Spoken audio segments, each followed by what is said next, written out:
Teman-teman, apakah hatimu seperti jalan, tanah berbatu, atau semak berduri? Dalam Matius 13, Yesus menjabarkan 3 tempat di mana benih sabda Allah tidak dapat berbuah dengan baik.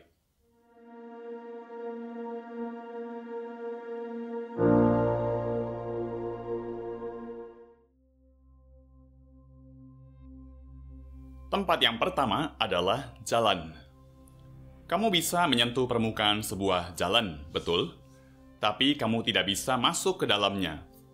Jalan melambangkan hati yang dangkal, hati yang jarang merenung, hati yang hanya fokus pada permukaan. Kita bisa menghindari sikap ini dengan sering mengambil waktu untuk merenungkan hidup kita sendiri. Inilah yang dimaksud dengan hidup kontemplatif. Kita tidak hanya melihat hidup kita sebagai rentetan kejadian, namun kita mampu melihat gambar yang lebih besar. Kita mampu melihat campur tangan Allah di balik segala peristiwa dalam hidup kita.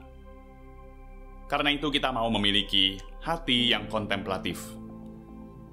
Tempat yang kedua adalah tanah berbatu. Kita sedang berbicara mengenai hati yang lemah, hati yang tidak mampu menghadapi kesulitan. Supaya hati kita menjadi kuat, kita perlu melatihnya. Untuk hal ini, niat-niat kecil seperti bangun tepat waktu di pagi hari merupakan latihan yang sangat baik. Jangan tekan tombol snooze itu, meskipun ia sangat menggoda. Memenangkan pertarungan pertama dalam harimu sangatlah penting, supaya kamu bisa memenangkan pertarungan-pertarungan lain sepanjang hari. Karena itu kita mau memohon kepada Allah, hati yang kuat dan mampu bertahan. Tempat yang ketiga adalah semak berduri. Kita sedang dihadapkan dengan hati yang materialistik. Kecintaan yang berlebihan akan kekayaan dan kekuasaan membuat sabda Allah sulit bertumbuh dalam hati kita. Karena itu, kita mau selalu ingat bahwa hal-hal duniawi hanyalah merupakan sarana bagi kita untuk melakukan kebaikan yang lebih besar.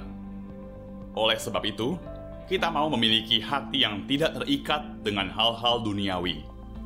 Kita patut menanyakan diri kita sesering mungkin, bagaimana saya bisa menggunakan kekayaan dan kekuasaan saya untuk membuat hidup orang lain lebih menyenangkan dan membawa mereka lebih dekat kepada Allah.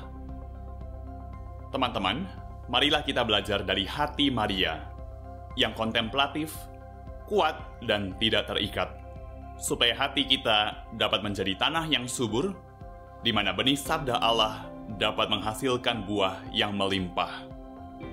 Sampai jumpa di video berikutnya.